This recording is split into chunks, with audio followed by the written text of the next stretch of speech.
uno quisiera tener un control remoto y programar a sus hijos para que amen a Dios y adoren a Dios y se arrepientan y tengan fe. A veces quisiera tener un control remoto desde aquí y controlar a toda la iglesia también para que adoren y sea sincero con Dios. A veces me pregunto, ¿quién de los que estamos aquí realmente tenemos un corazón sincero delante del Señor? Porque solamente Dios conoce los corazones.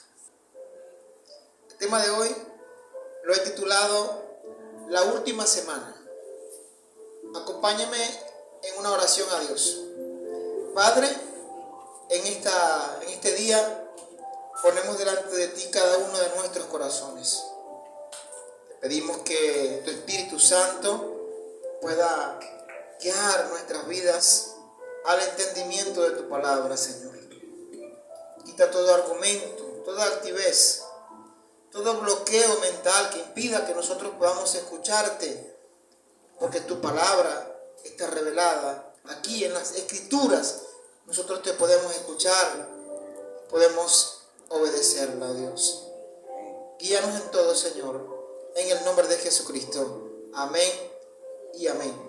Quiero que vamos a Mateo en el capítulo 1. Traje este tema en el día de hoy, capítulo 21. Mateo, capítulo 21. Traje este tema en el día de hoy porque el día de mañana, según la tradición, da inicio la Semana Santa, o lo que llaman tradicionalmente la Semana Santa. Quiere decir que hoy es lo que llaman el Domingo de Ramos, ¿o no? Un día como hoy, se supone que Jesús estaba entrando triunfante en Jerusalén. Un día como hoy. Un día como hoy comenzaba el principio del fin del ministerio terrenal de Jesús. Un día como hoy, la gente aclamaba, ¿se acuerdan? Hosana al Hijo de David, Hosana al Hijo de David, bendito el que viene en el nombre del Señor. Y 4 días después aproximadamente, o 5 días después, estaban gritando, ¡crucifícale! ¡Crucifícale!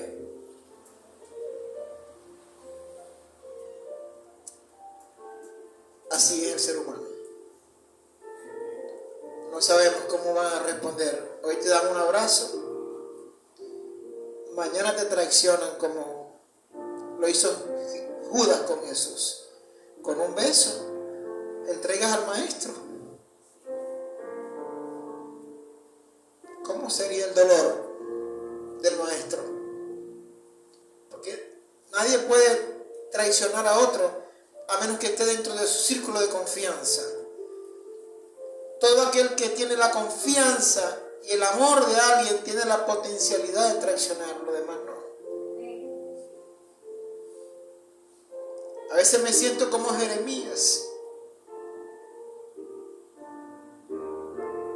que hablaba la palabra y decía, Señor, tu pueblo no te escucha, Señor.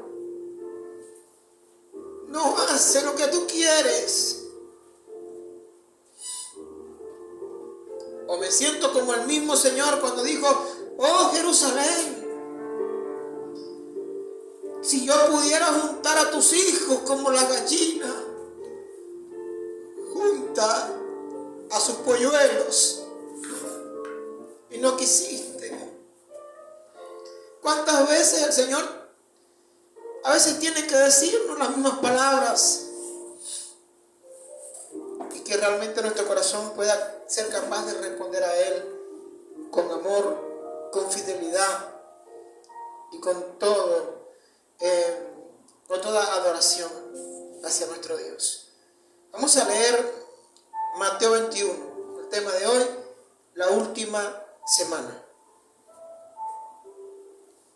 Vamos a tratar de recorrer las páginas, ¿no?, de la Biblia en la última semana de Jesús. Dice así el versículo 1.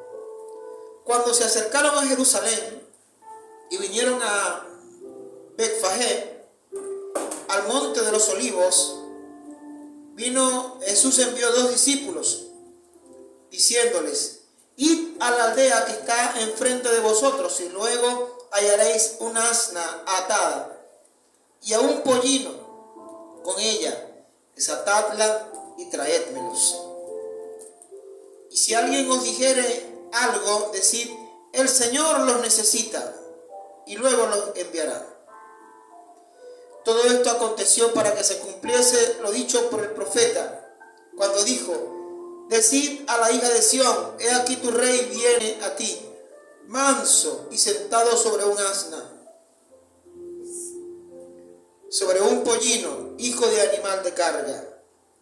Y los discípulos fueron e hicieron como Jesús les mandó, y trajeron el asna y el pollino, y pusieron sobre ellos sus mantos, y él se sentó encima. Y la multitud, que era muy numerosa, tendía sus mantos en el camino, como para que pasara un rey. Y otros cortaban ramas de árboles y las tendían en el camino. Y la gente iba delante, y la que iba detrás aclamaba diciendo: ¡Hosana al Hijo de David! ¡Bendito el que viene en el nombre del Señor! ¡Hosana en las alturas!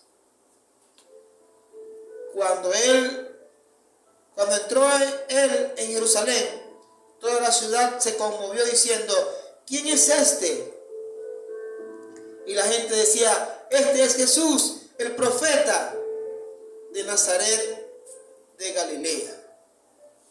Esto es lo que pasó el domingo de Ramos, un día como hoy. La experiencia del monte de la transfiguración fue una experiencia inolvidable para Pedro, Jacobo y Juan. Pero esa alegría duró poco y se convirtió en desesperación cuando el maestro les anunció que iban a Jerusalén, donde sería traicionado y experimentaría sufrimiento y muerte.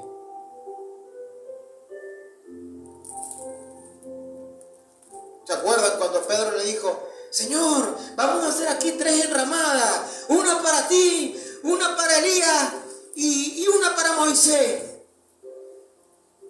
Ellos sabían que era Moisés y Elías que estaba con ellos. Pero curiosamente el Señor se acerca a la ciudad haciendo ciertos arreglos especiales para su entrada a Jerusalén. Algunos subtítulos de la Biblia le llaman la entrada triunfal en Jerusalén. Jesús entra a Jerusalén ese domingo montado sobre un burrito.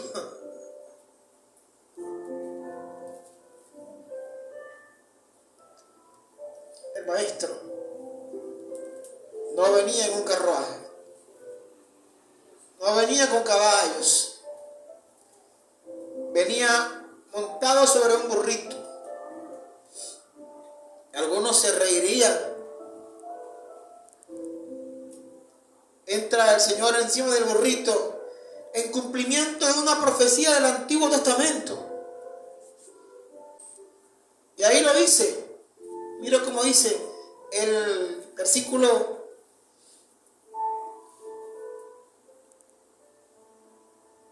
5, el 4 y el 5 dice: todo esto aconteció para que se cumpliese lo dicho por el profeta, cuando dijo: decid a la hija de Sión, he aquí tu rey viene a ti, manso. ¿Cómo viene el rey? Manso y sentado sobre un asna, sobre un pollino, hijo de animal de carga. Ese fue el Señor, montado sobre un burrito, en cumplimiento de la profecía. Cuando llegaron, lo recibió una gran multitud. Unos tendían mantos, dice la palabra, tendían mantos. para que pasara un rey. Así recibieron. Y el Señor, conocedor de todas las cosas, entonces decía: oh Jerusalén, porque él sabía que hoy lo estaban recibiendo, aclamándole, y mañana lo estaban pidiendo que lo mataran. ¿Qué pasó? ¿Qué cambió? ¿Por qué el cambio tan repentino? Algo pasó y deberíamos saber entender qué pasó.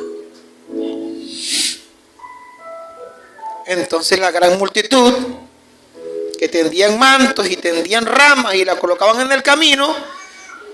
Por eso es que la tradición católica se conoce el día de hoy como Domingo de Ramos o Domingo de Palmas, porque lanzaban las palmas para que el Señor, unos las lanzaban y otros las agitaban hacia arriba. Entonces se veía un acto bonito, un hombre con un burrito pasando, montado sobre él. El burrito tenía encima un manto puesto como de algo especial, y el Señor montado sobre el burrito y los discípulos a su alrededor, y la gente, y él pasaba lentamente y la gente ponía mantos y palmas y otros agitaban las palmas y una gran multitud clamaba: bendito el que viene en el nombre del Señor. ¡Wow! Algo estaba pasando ahí que no era normal. Había algarabía en la multitud. Pastor, ¿y dónde está esa profecía del Antiguo Testamento? Vamos a buscarla para que usted vea. Vamos a Zacarías, en el capítulo 9, versículo 9. Para que lo consiga rápido, es un libro antes de Malaquías. Malaquías es el último libro del Antiguo Testamento, ya casi para comenzar el Nuevo. Uno antes está Zacarías.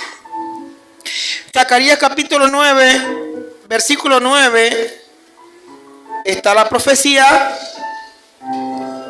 que se cumplió el día del Domingo de Ramos.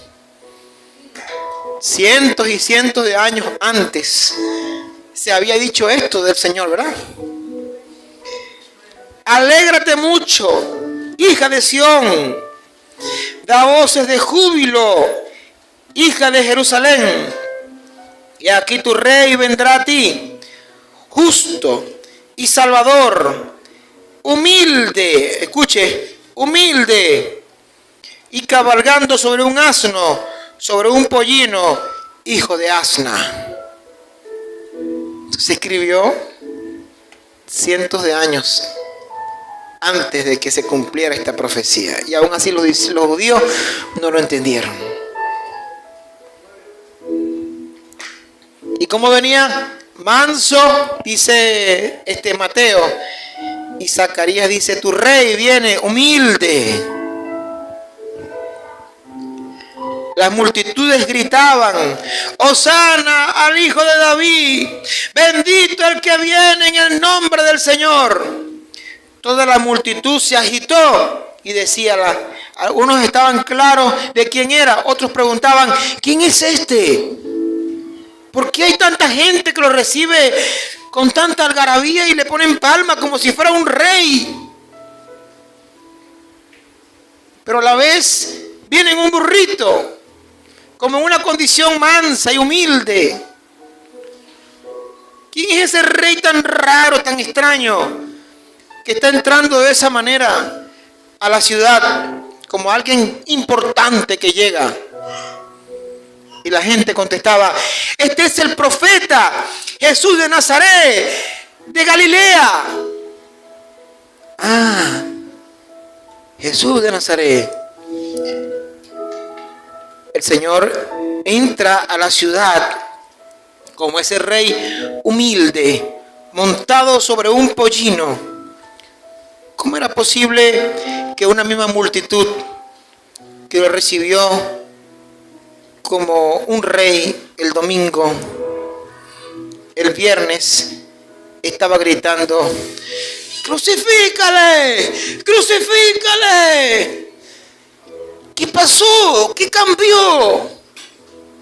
¿qué fue la parte de la historia que nos perdimos? ¿Cómo fue que de repente era que una multitud bipolar? Que hoy decía hoy eran unos y dentro de 4 días eran otros. ¿Qué pasó ahí? Había algo que se había mantenido en secreto desde el principio. Jesús, había cosas que él no permitía que se difundieran, o por lo menos le aconsejaba a la gente. Él los sanaba y le decía: ven y no le digas a nadie. Había cosas que el Señor no quería que se supieran, que le decía a los discípulos, pero que no era el tiempo todavía de que la gente lo supiera. Jesús estaba a las afueras de Jerusalén siempre, porque había molestia entre los principales sacerdotes. Ellos tenían autoridad para pedir su muerte, para pedir que lo metieran preso. Y había algo que se había mantenido, y era el anuncio de que Jesús era el Mesías prometido. Eso se había mantenido en secreto. Hasta ese día, el domingo de Ramos, que el Señor dijo: es el momento de hacer público que yo soy el Mesías prometido. Es el momento de gritar al mundo y que todos sepan que el Mesías llegó a Jerusalén. Pero esto era algo que podía causar alegría, pero que también podía ser un arma de doble filo para el Señor en ese momento en cuanto a su vida física. Él anunció ese día públicamente: va llegando el Mesías. Y la multitud parecía saberlo cuando gritaban: bendito el que viene en el nombre del Señor, hosana al hijo de David. ¿Quién era el hijo de David? Jesús era hijo y señor de David a la vez. Era hijo de David porque era descendencia de David, directa de David. No sé si ustedes se han dado cuenta, en la Biblia se cuida mucho la descendencia desde Adán hasta Jesús. Adán, Set, ¿verdad? Noé, Abraham, Isaac, Jacob, Judá, David. Y de ahí la descendencia hasta que llegó a Cristo. Era el descendiente de David y al mismo tiempo Señor de David. Jesús tenía 3 funciones fundamentales, 3 oficios fundamentales que los cumplió para siempre. Jesús era el profeta más grande que ha existido en todos los tiempos. Jesús era y es el sacerdote más grande que ha existido en todos los tiempos, nuestro sumo sacerdote. Y Jesús era y es el rey más grande que ha existido en todos los tiempos. 3 oficios tenía el Señor y tiene el Señor. Entonces estaba manifestando que era el Mesías. La razón por la que esto se debía mantener en secreto era porque el Señor sabía que la gente tenía un concepto errado, un concepto equivocado, y tenía falsas expectativas de la venida del Mesías. Y ahí es donde está la cosa.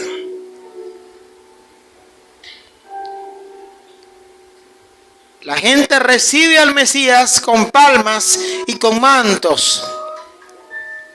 Está muy bien, lo va recibiendo. ¿Qué esperaban ellos de Mesías? Ellos estaban esperando a un guerrero, no a una persona que viniera en un burrito.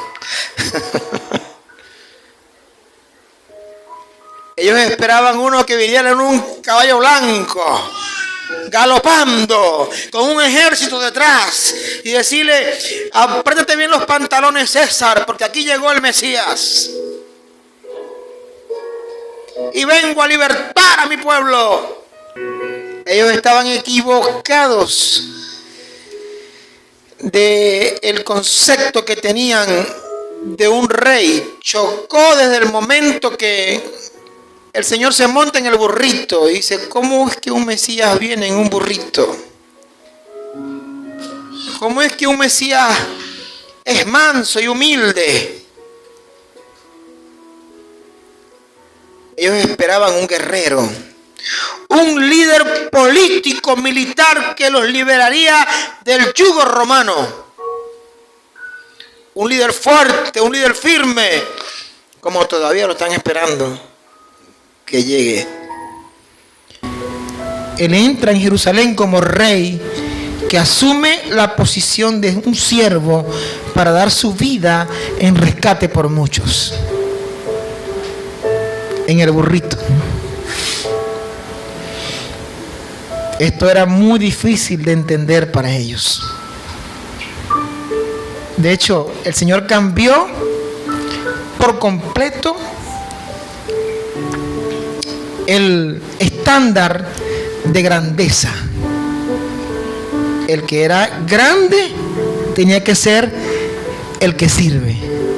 Eso no existía hasta que el Señor lo introdujo. El líder tiene que ser el servidor. Eso lo estableció fue el Señor. La idea que tenían de grandeza no cuadraba. Esto era muy difícil para ellos entenderlo.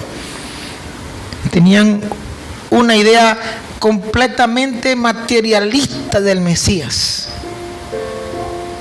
Esperaban a ese líder político, militar, que se metiera en el palacio, por lo menos de Pilatos, en Judea, y lo sacara de ahí. Ya no entendían. Eso sigue pasando en el día de hoy. ¿Sabía usted?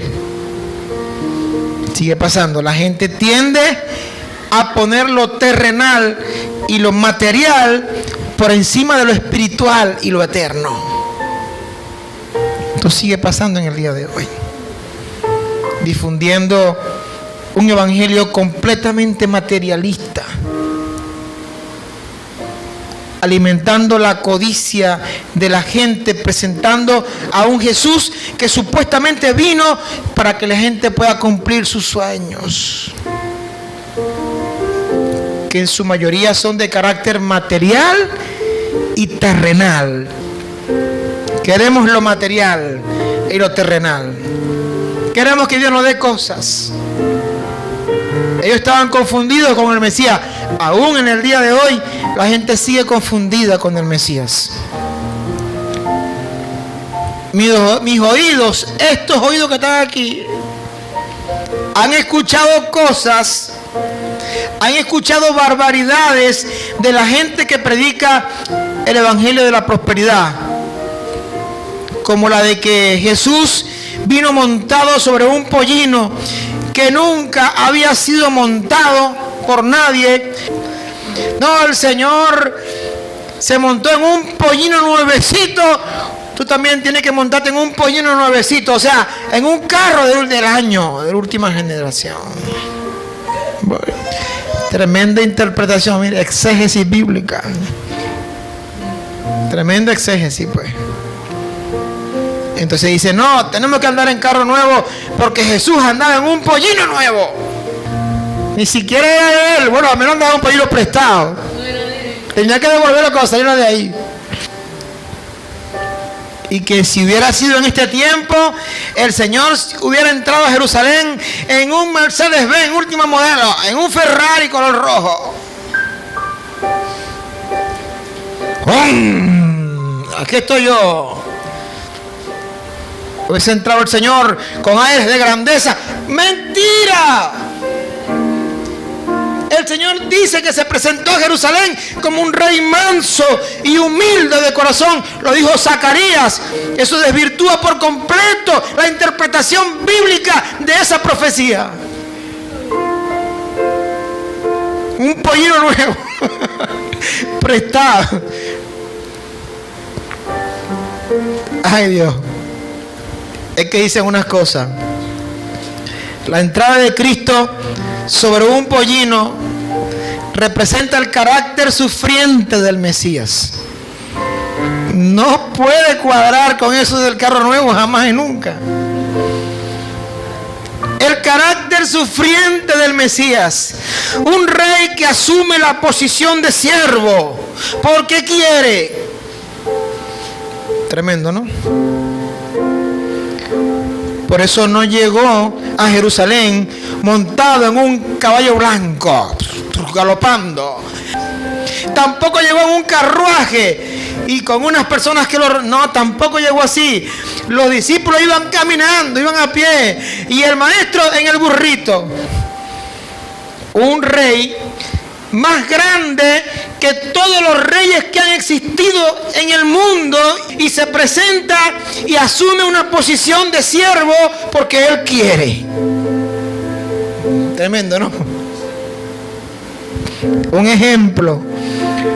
Por eso no llegó a Jerusalén con el carruaje, ni acompañado de ejércitos armados. Esa multitud que lo aclamaba no tenía idea de la naturaleza de su reino. Esa es la magnitud de nuestro rey. Tan grande así como lo piensa, o quizás mucho más que lo que usted piensa. Ese es el tamaño del rey que usted y yo tenemos. Es el rey del universo, el rey más grande que jamás ha existido y jamás existirá. Ese es nuestro rey, nuestro sumo sacerdote y el profeta más grande que ha existido en todos los tiempos. El rey de reyes vino sobre un burrito, y usted y yo queremos andar en un carruaje y que nos tienen alfombras rojas. Y Jesús dijo bien dicho: aprended de mí que soy manso y humilde. Porque seguimos con el mismo problema que tenían los judíos. Lo tenemos también nosotros. Dice: ay, esos judíos si eran engreídos. No se excluya. Usted y yo también tenemos los mismos problemas que los judíos. Entonces él no venía acompañado de ejércitos. Ellos no entendían la naturaleza de su reino. Muchos hoy en día se siguen equivocando con respecto a la naturaleza del reino de Cristo. Vienen a la iglesia para que el Señor los prospere. Yo vengo a la iglesia para que el Señor me dé. No entienden. No entienden.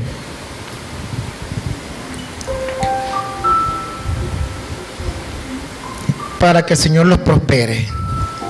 Una razón equivocada para acercarse al altar de Dios.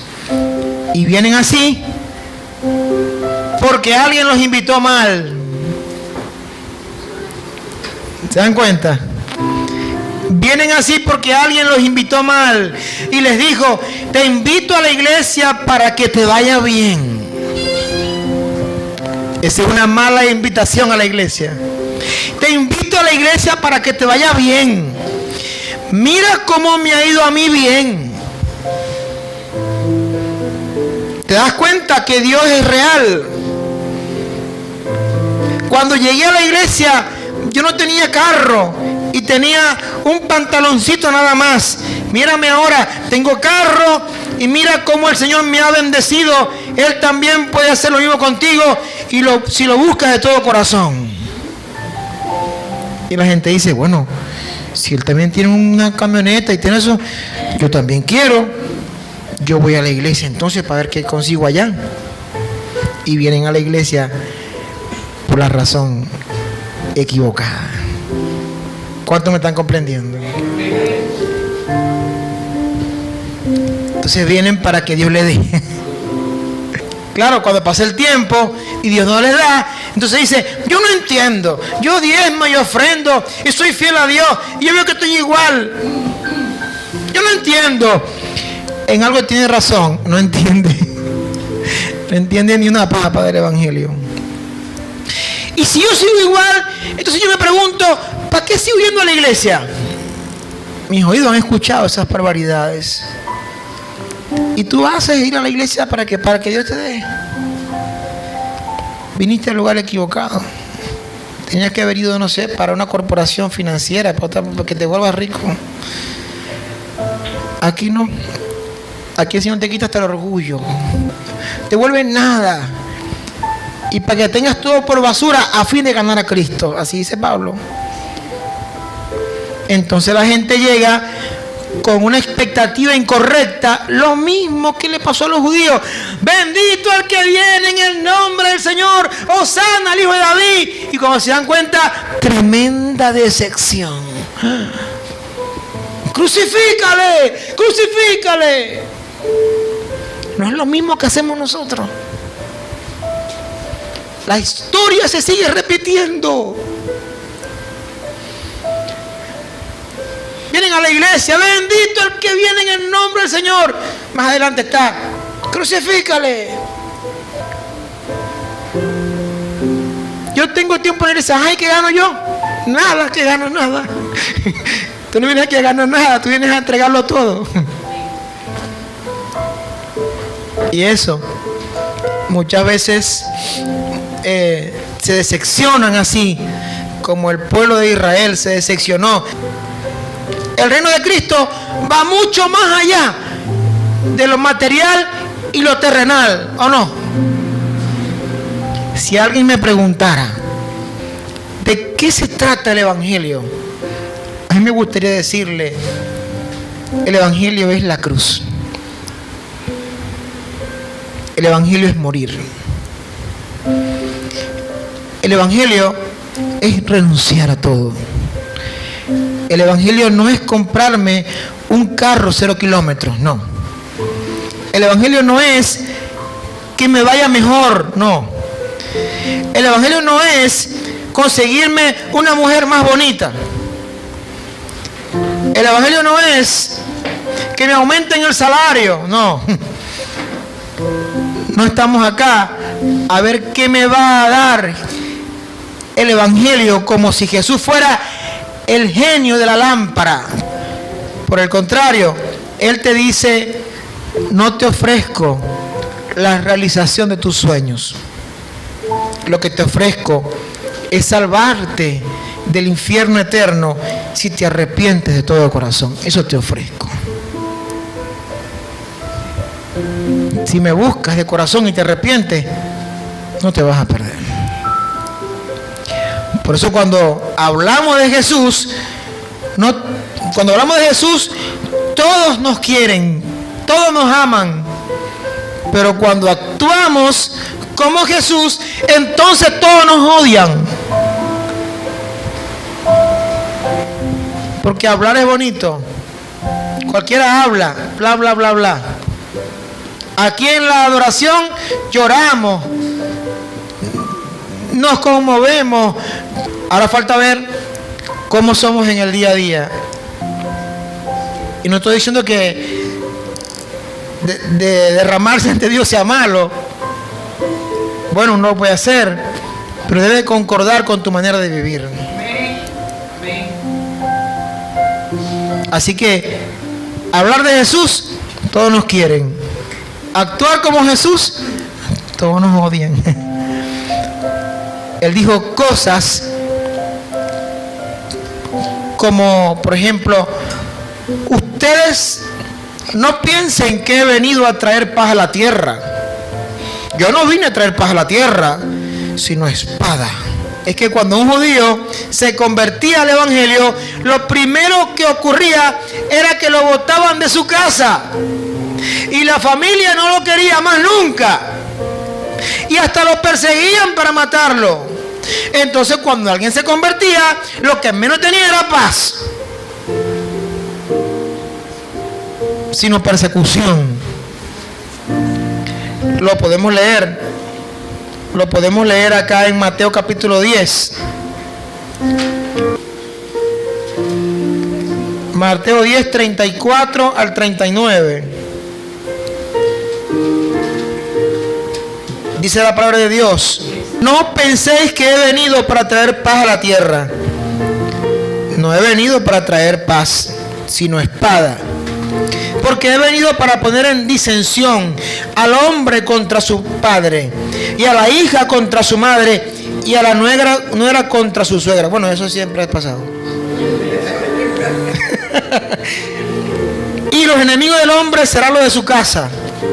El que ama a padre o madre más que a mí, no es digno de mí.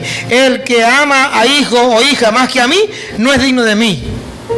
El que no toma su cruz y sigue en pos de mí, no es digno de mí. El que haya su vida, la perderá. Y el que la pierde por causa de mí, la hallará. Entonces, aquí viene el Señor. ¿A qué venimos aquí en la iglesia? A perder la vida y dársela a Él, para que ahora nuestras prioridades sean otras. ¿Me explico? Muchos se preguntan: pastor, desde que llegué a Cristo se desató un infierno en mi casa. ¿Qué estoy haciendo mal, pastor? No estás haciendo mal nada. Todo lo contrario, estás haciendo todo bien. Solo es que Jesús dijo que era muy probable que esto pasara. Pastor, le pido oración para que mis compañeros de trabajo me quieran, me amen y no se enojen conmigo y no me vean como un enemigo.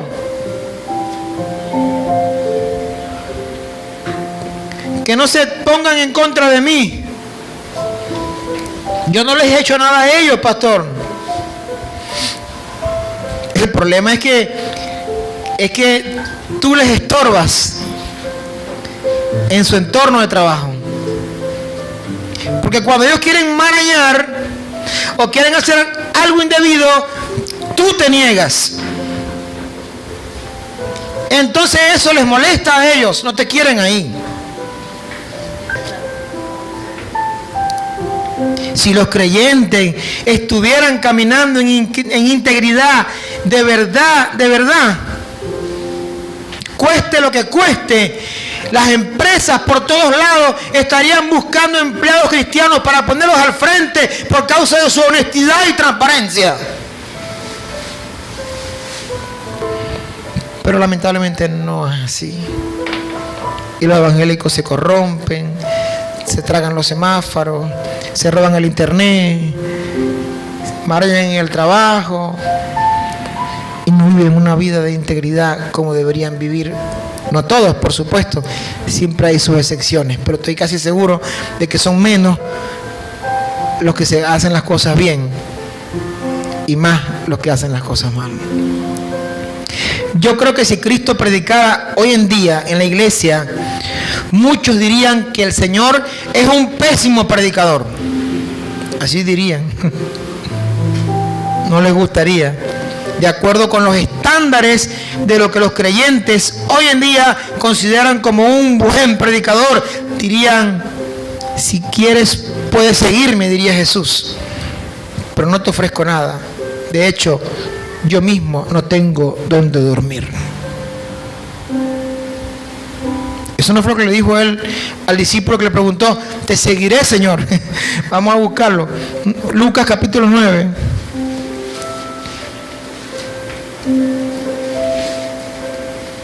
Lucas, en el capítulo 9, versículo 57 hasta el 62.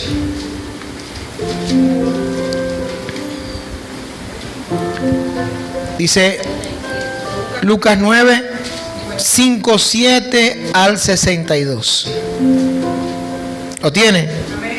Dice: yendo de ellos, uno le dijo en el camino: Señor, te seguiré a donde quiera que vayas. Y le dijo Jesús: las zorras tienen guaridas y las aves del cielo nidos, mas el Hijo del Hombre no tiene donde recostar la cabeza. Si querés te venís, pero aquí no hay no te ofrezco pero ni dónde dormir. Ahora no, ahora invitan a los músicos y le dicen, bueno, yo te ofrezco almuerzo después del servicio, vamos para un restaurante, una ofrenda, para que estés aquí conmigo y que toquéis aquí en la iglesia. El Señor no le ofrecía nada. Le decía, es más, posiblemente vas a tener que dormir en el suelo. Si querés así, si no, estás a tiempo de decir que no. Así de fácil. Versículo 59. Y dijo a otro, sígueme. Y él le dijo, Señor, déjame que primero vaya y entierre a mi padre. Y Jesús le dijo, deja que los muertos entierren a sus muertos. Y tú ve y anuncia el reino de Dios. Versículo 61. Entonces también dijo a otro, te seguiré, Señor, pero déjame que me despida primero de los que están en mi casa. Y Jesús le dijo, ninguno que poniendo su mano en el arado mira hacia atrás es apto para el reino de Dios. He visto que le han buscado decenas de explicaciones a este texto, diciendo que el Señor no quiso decir eso, sino que cuando decía que no tenía donde recostar la cabeza, eso significaba que todavía no estaban los 5 ministerios. Yo no sé dónde sacan tantas cosas y cada locura, porque no aceptan que el Evangelio es entrega y que el Evangelio es renuncia. ¿Qué quiso decir el Señor? Sígueme, pero no te ofrezco ni dónde dormir, porque ni yo siquiera tengo ni sé dónde dormir hoy. Eso fue lo que quiso decir. ¿Para qué inventar más cosas? A otro le dijo a Jesús, Señor, déjame que vaya y entierre a mi padre y luego yo te serviré. No era que él estaba en el funeral de su padre con la urna y no, sino que era una forma judía de decir, déjame que el viejo muera y cobre la herencia, y entonces estaré listo para servirte, Señor. No se sabe más nada de él. No se sabe más nada del que quería enterrar al padre. No se sabe más nada del que le preguntó y le dijo que no tenía ni siquiera dónde dormir. Tampoco se sabe más nada del que quería primero hacer una fiesta de despedida. Tampoco. ¿Por qué no se sabe más nada de ellos? Porque la Biblia no pierde tiempo con esos tipos que no están dispuestos a dejarlo todo para seguir al Rey de Reyes, para seguir a Cristo. Cuando usted y yo nos bautizamos, nosotros dijimos, he decidido seguir a Cristo, no vuelvo atrás, no vuelvo atrás. Y todas las cosas de este mundo las tengo por basura a fin de ganar a Cristo. Eso no fue lo que dijimos al Señor. Pero si no dijéramos, fulanito de tal que aceptó servir a Cristo a pesar de que no tenía dónde dormir, su nombre todavía estuviera escrito y lo recordáramos. Pero no, nadie lo conoce, porque la Biblia no pierde tiempo en ese tipo de gente que no está dispuesta a entregarlo todo para servir a Cristo. El Evangelio es dejar tus planes a un lado y unirte a los planes de Dios, aunque eso implique renunciar a tus sueños si es necesario. Sé que es difícil de escuchar esto, porque tenemos años escuchando otro mensaje. El mensaje de Jesús no era fácil de escuchar tampoco. ¿Tus sueños importan? Sí, pero no más que lo del Señor. Llegó a Jerusalén ese domingo, aclamado por la gente, y cuando entró en la ciudad, llegó al templo y echó fuera a todos los cambistas del templo, volcó las mesas y les dijo, escrito está, mi casa será llamada casa de oración y ustedes han hecho esta casa cueva de ladrones. Eso fue ese domingo de Ramos, el mismo día.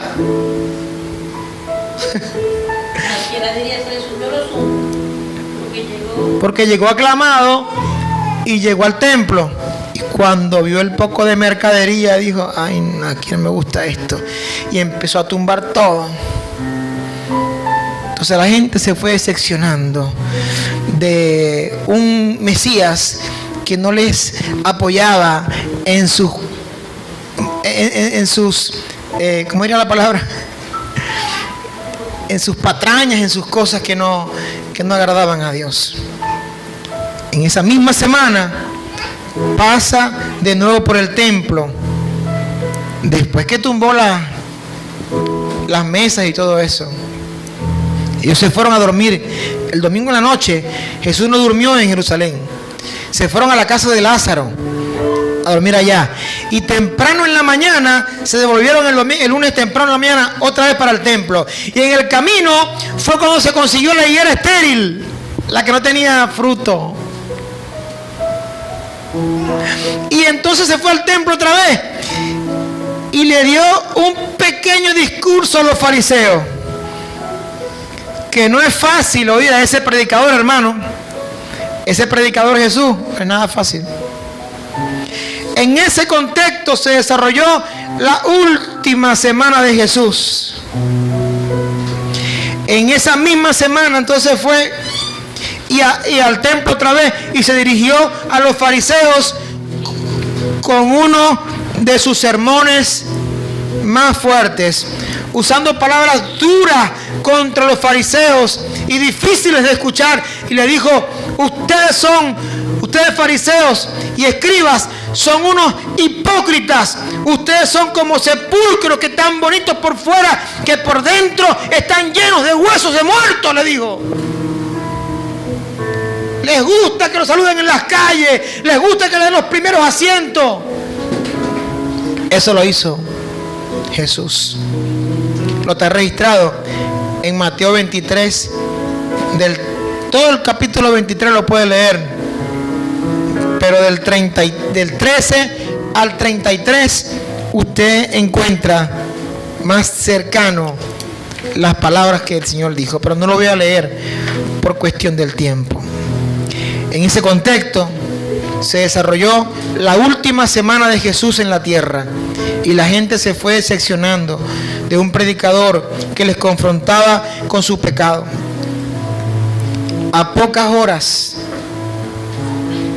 ya Jesús era el más buscado de toda Judea. A pocas horas ya había una orden de captura en su contra. Y el viernes estaba siendo crucificado por la misma multitud que el domingo aclamaba: Hosana al Hijo de David, bendito el que viene en el nombre del Señor. A la gente no les gusta que le digan lo que no quieren oír. La Semana Santa es un periodo de 8 días que comienza con el Domingo de Ramos, un día como hoy, cuando Jesús hizo su entrada triunfal en Jerusalén. Ese domingo fue el principio del fin de su ministerio terrenal hasta el domingo siguiente, que fue el domingo de su resurrección, conmemorando el triunfo de la vida sobre la muerte de nuestro Señor Jesucristo, el domingo de resurrección. Ahora bien, ¿qué tan santa es esta semana? ¿Ah? Nos manda la Biblia a guardar la Semana Santa de una manera específica. Es coherente la forma como el mundo celebra esta semana con sus fiestas, viajes y borracheras. Nos manda el Señor a celebrar y recordar los eventos de la pasión de Cristo en esta semana. En realidad, la Biblia no nos manda a celebrar ni consagrar la Semana Santa, entre comillas. No nos manda el Señor. Tampoco nos manda a hacer ningún tipo de ritual durante esta semana, no. No hay mandamientos bíblicos que apoyen eso. cada vez que celebramos la cena del Señor, que sí es un mandamiento, estamos recordando la muerte de Cristo, eso sí. La razón por la que nosotros nos reunimos el domingo y no los sábados como los judíos es porque cada primer día de la semana nosotros recordamos su resurrección. Es que está de moda que muchos evangélicos se están cambiando de reunirse los domingos a reunirse los sábados, buscando supuestamente, entre comillas, las raíces judías. Una falsa doctrina que ni siquiera es nueva, que tiene más años que Matusalén. Y la gente sigue dejándose engañar por los mismos falsos maestros. Ellos dicen que fue el emperador Constantino quien estableció que los cristianos se reunieran los domingos en el siglo III, pero que eso jamás fue así. Pero eso es mentira. Porque la iglesia de Cristo desde el primer siglo se comenzó a reunir el primer día de la semana, porque fue un domingo que el Señor resucitó de entre los muertos. Y nosotros no lo celebramos el domingo de resurrección de Semana Santa, no. Nosotros lo celebramos todos los domingos. Cada domingo celebramos que el Señor resucitó de entre los muertos. Para nosotros todos los domingos son domingos de resurrección. Y por si acaso necesita alguna prueba, vamos a Hechos capítulo 20. Para los que dicen que Constantino fue el que estableció que la iglesia se reuniera los domingos, el año 300 y pico. Hechos 27. ¿Cuál es el primer día de la semana? Hello. Hechos 27. El primer día de la semana, reunidos los discípulos para partir el pan, Pablo les enseñaba, habiendo de salir al día siguiente, y alargó el discurso hasta la medianoche. Pablo predicaba más largo que yo. Tengo consuelo. Para muchas personas, esta semana es un tiempo de vacaciones, se llenan las playas, las personas salen a disfrutar con sus familias. Para otros, más influenciados por la religión y tradición católica, es un tiempo de recogimiento y de recordar la muerte de Cristo y resurrección, que ya también se ha perdido mucho. Hacen sus misas, guardan sus tradiciones como que no comen otra cosa sino puro pescado, pero el resto del año viven su vida como le da la gana. Son santos solamente en Semana Santa. Lo demás, el resto del tiempo del año no son santos, son demonios.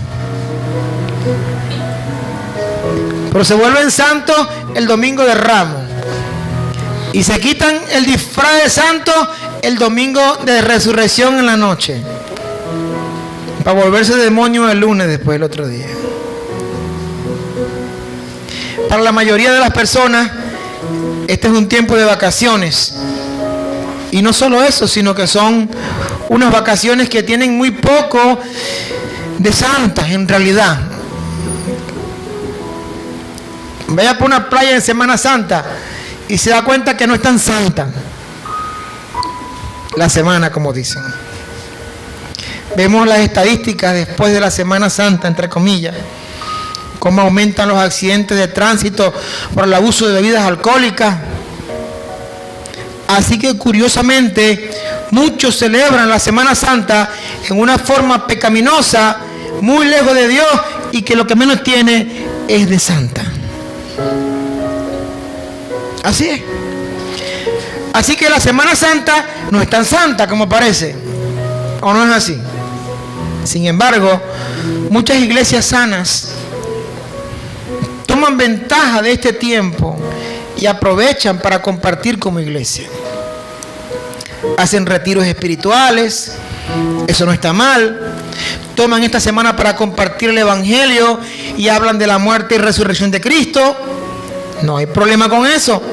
Otros aprovechan este tiempo y pasan esos días libres que le dieron en el trabajo compartiendo con su familia, que es el primer ministerio que todos tienen, y darle tiempo de calidad no tiene nada de malo a nuestra familia. ¿Cuántos dicen amén? Pero hay que entender que una Semana Santa como tal no existe, porque no es santa. Todas estas cosas están bien. Salir con la familia, hacer campamentos, retiros espirituales, aprovechar, sacarle provecho a los días, pero entender que no es un mandamiento del Señor. Si no lo hacemos, también está bien. ¿Me estoy explicando? No hay nada de malo tampoco poderse compartir esos días, pero no debemos olvidar que Dios quiere de nosotros no una Semana Santa, sino una vida santa. Eso es lo que el Señor quiere de nosotros, una vida santa, y que vivamos para su honra y su gloria, no en la Semana Santa, entre comillas, sino los 365 días del año. Dios no quiere una Semana Santa, hermano, Dios quiere una vida santa todo el año. La verdad es que la mayoría de las personas no viven una vida santa, ni en Semana Santa ni en el resto del año. Y así lo fueran en la Semana Santa, de nada le vale. Porque ¿qué hacen con ser santos en Semana Santa y el resto del año viven como demonios? Así que la mayoría de las personas no viven una vida santa delante de Dios. A veces ni siquiera los cristianos.